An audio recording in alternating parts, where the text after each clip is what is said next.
For all of human history, we have looked up. The night sky has been our constant companion, a canvas for our myths, a clock for our seasons, a compass for our journeys. Those points of light, fixed in their patterns, felt permanent and somehow close.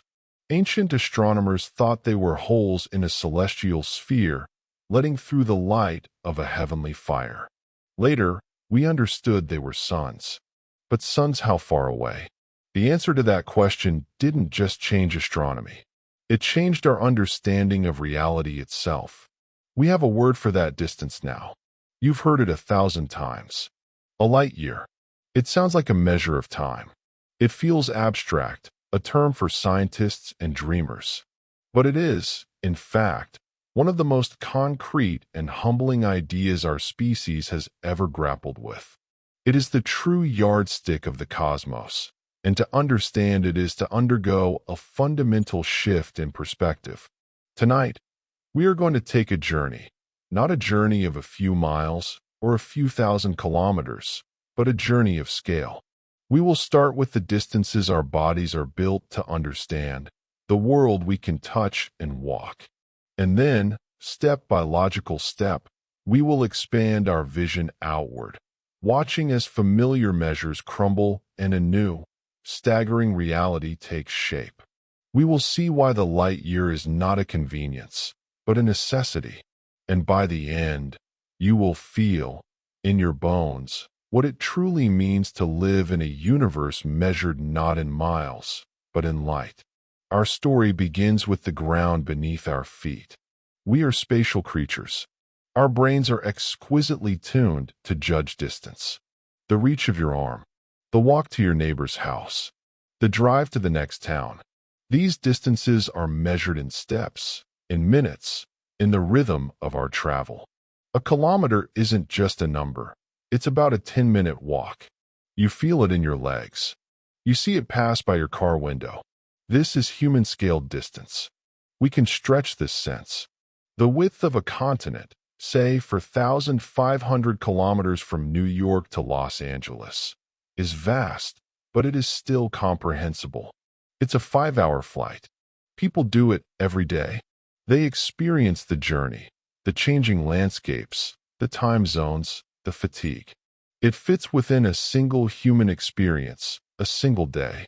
Even the entire Earth has a size we can hold in our minds. 40,000 kilometers around.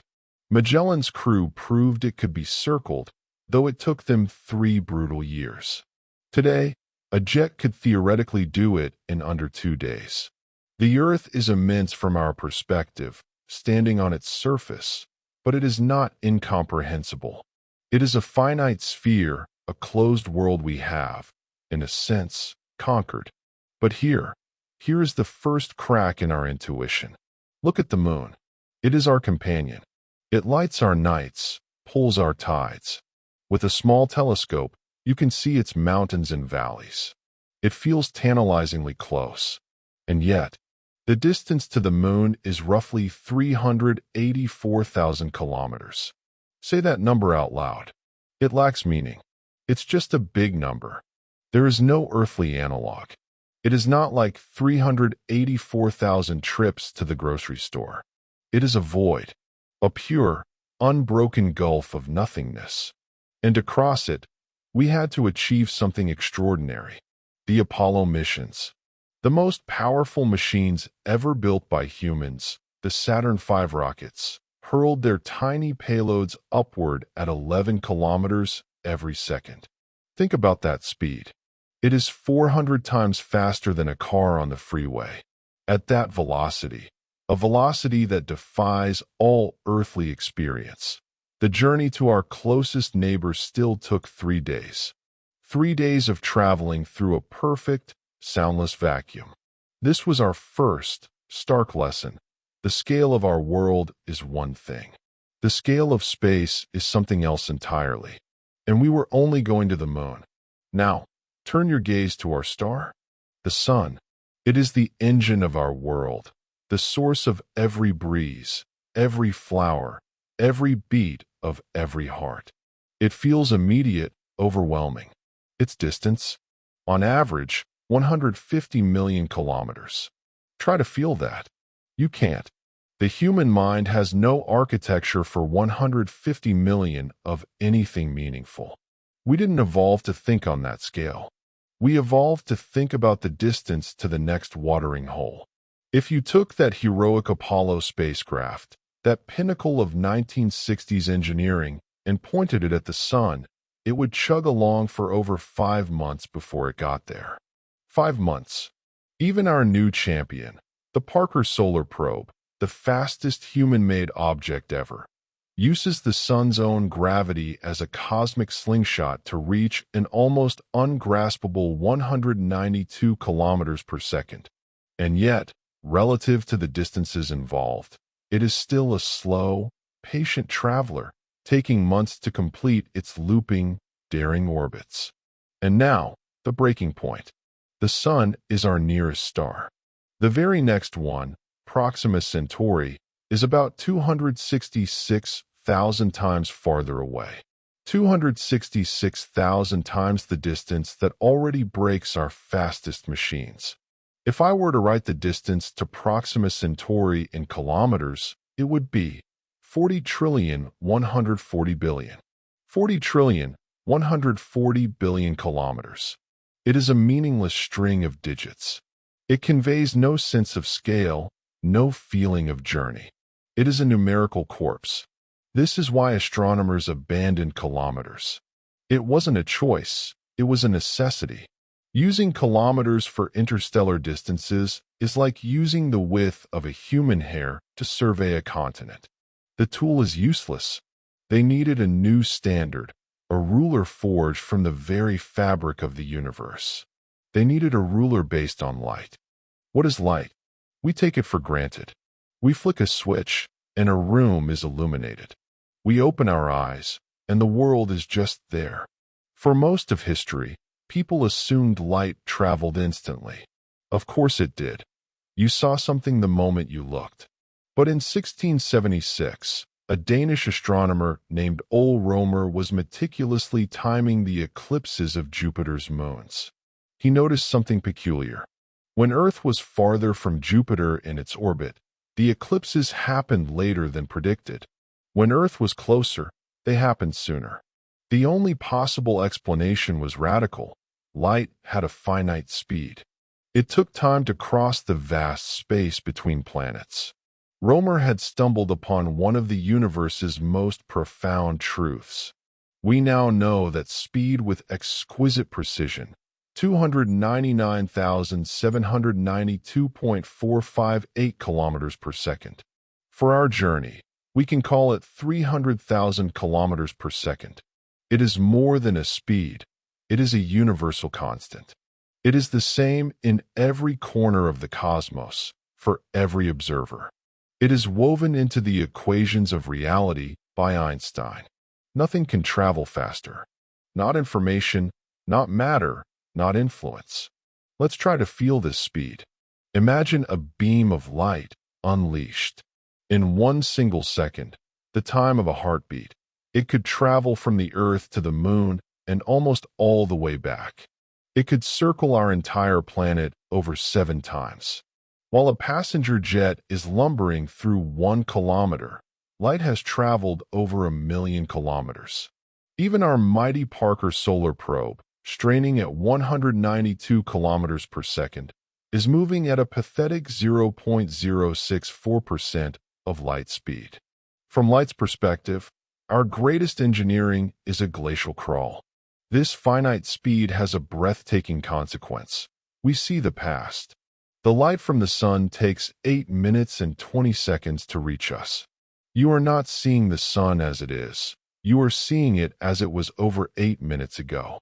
If it were to suddenly go dark, life on Earth would continue, bathed in its ancient light, for those final 8 minutes. The news of its death would travel to us at the speed of light. This is not a quirk. It is the fundamental condition of observing a universe with a speed limit. So, we have our fundamental building block, the light second. The distance light travels in 1 second. From there, we build our cosmic ruler. just as we built our earthly ones from centimeters to meters to kilometers. A light minute is 60 times that. A light hour, 60 times more. A light day, the distance light travels as our planet completes one full rotation. And finally, the light year. The distance light travels in one Earth year. One full trip around the sun, as measured by light itself. The math gives us our number, approximately 9.46 trillion kilometers. Let's confront trillion. It is a word in news headlines, but its size is alien to our psychology. If you saved $1 every second, it would take you over 31,700 years to save $1 trillion. You would have to start when the earliest humans were painting in caves and count continuously through the rise and fall of every empire, every invention, every human life that has ever been lived, and you'd still be counting today. A light year is 9.46 of those trillions of kilometers. Each kilometer is a real, walkable distance. We are talking about a line of kilometers so long that counting them is an act of geological, not human, timescales. This is the unit that makes the cosmos comprehensible, not because it's small, but because it's appropriately, brutally large. Armed with our new ruler, the cosmos snaps into a clearer, if more daunting, focus. Our nearest stellar neighbor, Proxima Centauri, is 4.24 light-years away. Clean. Elegant. It tells you two things at once. The distance is immense, and the light you see from it is 4.24 years old. Sirius, the brightest star in our sky, is a binary system 8.6 light-years distant. The light hitting your eye tonight left when you were 8.6 years younger. You are literally looking back in time at your own past. Betelgeuse, the great red supergiant in Orion's shoulder, is about 550 light-years away. The photons that land in your retina tonight began their journey around the year 1474. They left when Leonardo da Vinci was a young man, when the world had no concept of America as a continent. That star is a massive, unstable behemoth. It could have already ended its life in a catastrophic supernova explosion centuries ago, and we, watching its steady glow, would have no idea. We are seeing a ghost, an image from an age-long past. This is our home, the Milky Way galaxy, a majestic spiral of gas, dust, and between 100 to 400 billion stars. It is roughly 100,000 light-years from edge to edge. Contemplate that. To travel across our own galaxy at the speed of light, an impossible feat, would take 100,000 years. Modern humans have only existed for about 300,000 years. The journey would consume a third of our entire history as a species. Our sun is not special. It is an average, middle-aged star, orbiting the galactic center once every 225 to 250 million years. The last time it was in this exact position, the first dinosaurs were walking the Earth. One galactic year encompasses the entire saga of complex life on our planet. Here, we must confront the most sobering implication of the light year. The speed of light is not just a speed. It is the universe's ultimate speed limit. According to Einstein's theory of special relativity, which has been tested and confirmed countless times, it is a law built into the structure of space-time.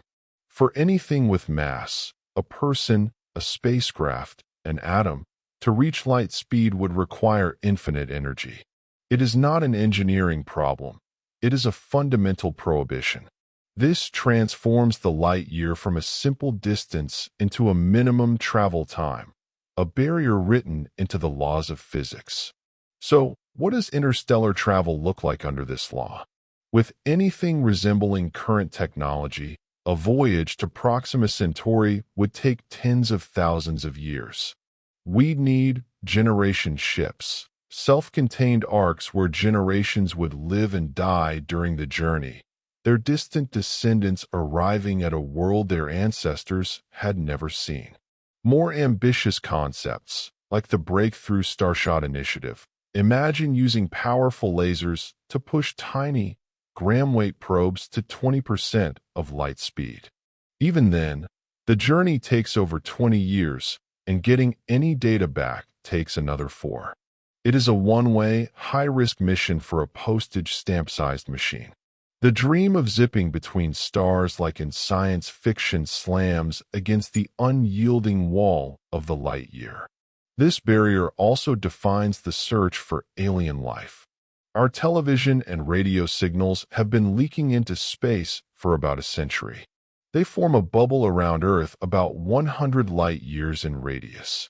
In a galaxy 100,000 light years wide, our announcement of existence is a whisper in a single room of a vast mansion. And if we did detect a signal from a civilization 100 light years away, the message we receive would be a century old. If we replied immediately, our answer would take another century to reach them. A simple hello and hi there would span 2 centuries. Conversation, as we know it, is impossible. Contact becomes an archaeological exchange of time capsules, not a dialogue. This understanding, the true scale of the light year, delivers what we might call the cosmic perspective. It is simultaneously humbling and clarifying. Look at this image. The pale blue, taken by the Voyager 1 spacecraft from 6 billion kilometers away. That's still less than 1 light day. In this frame, Earth is less than a pixel. Every human being who has ever lived, every triumph, every heartbreak, every work of art, every war, all of it has occurred on that speck of dust suspended in a sunbeam. From the scale of light years, our world is infinitesimal. Our conflicts are local. Our histories are brief flickers. The universe is 13.8 billion years old and will likely exist for trillions more. Our entire civilization is a momentary spark. But here is the counterpoint, the beautiful paradox. We are the part of the universe that has become conscious and can understand this. The atoms that make up your body, the calcium in your bones, the iron in your blood, were forged in the hearts of massive stars that died billions of years ago in spectacular supernovae. We are literally star stuff. The universe organized into a form that can look back upon itself, measure its own immensity, and feel awe. The light year teaches us that while we are physically insignificant, our capacity for understanding is profound and rare. We may be isolated on our pale blue, separated from other minds by vast oceans of space and time, but we are here and we are awake. So, the next time you stand under a clear, dark sky, remember this journey. You are not just looking at pretty lights. You are looking across space and time. You are a time traveler. Every star is a historical document. Its light, an ancient messenger.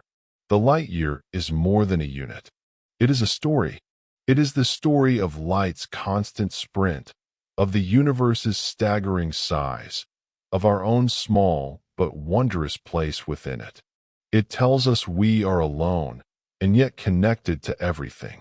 It tells us we are fleeting and yet made of the most ancient materials. We are bound by this cosmic speed limit, adrift in a vast ocean. But we have built a raft of curiosity, and we are learning to read the currents of starlight. Look up, see the light, feel the years, and know your place in this magnificent, grand, and humbling cosmos.